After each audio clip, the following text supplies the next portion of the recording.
Well, some analysts say that the terror attacks in Paris and Brussels could just be the beginning.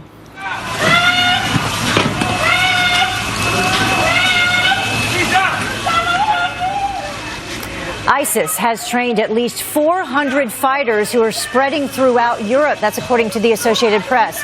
Each terror cell has been given a green light to choose the time, the place, the method, all of that for maximum carnage. The growing threats posing a major challenge for the European Union and its open borders policy. As investigators dig deeper, they are discovering more connections between Brussels and the Paris terror attacks. And joining us now for more on that is Ryan Mauro. He's the national security analyst for Clarion Project. That's a website that tracks Islamic extremism. Thank you for joining us. Thank you. So we've spoken several times over the past couple of days, and the new information that's coming out is making more and more of a connection between these two events, which we suspected from the very beginning. Why Brussels and Belgium? Well, you have, and this occurs in other European countries as well, you do have a Muslim community there with a bit of a tribal mindset where if there's a crime and the authorities go in, even something not related to ISIS, there's a negative response from the local community. So there were reports in the European press that when the one individual was arrested, instead of people cheering that they got the terrorists, there are people throwing things at the cops. And there's stories like that across Europe. Yeah. So you have that, and then you also have the presence of supposedly non-violent but extreme groups there that set the foundation for this recruitment to happen. And so what do you do about that when they're using free speech to advance a violent cause, but they're not violent themselves? Yeah, let's take a look. You were just talking about where all of these ISIS foreign fighters come from. We have a map that we can bring up, and you can see that in terms of Belgium, where it ranks there, it's number 6, with 42 for every 1 million people. How does that correspond to what has occurred?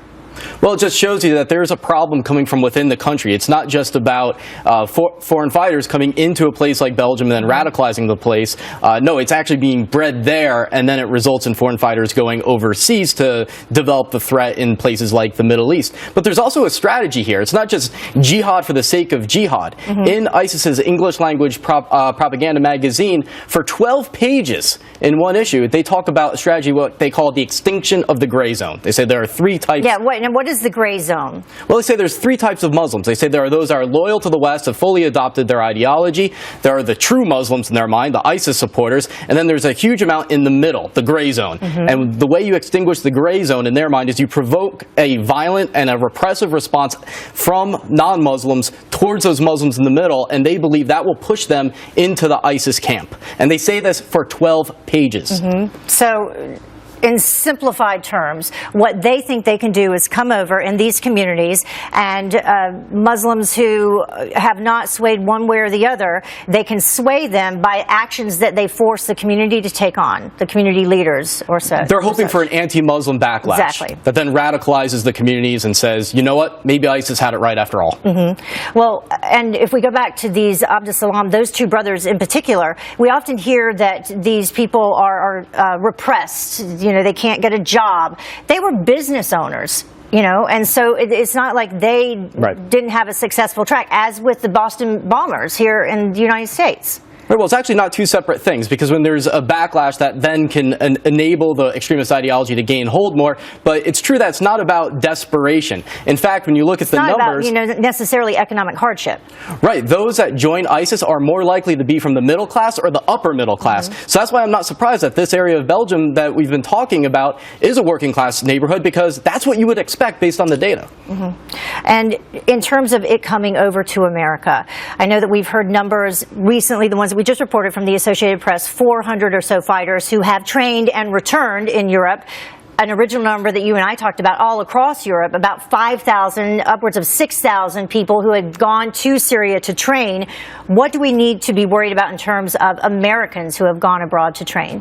Well, obviously, you have to worry about those that have come back into the United States. And the House Homeland Security report actually said that there's been dozens of cases of that, people that have gone and then actually made it back into the country. And there are investigations in every state right now in America.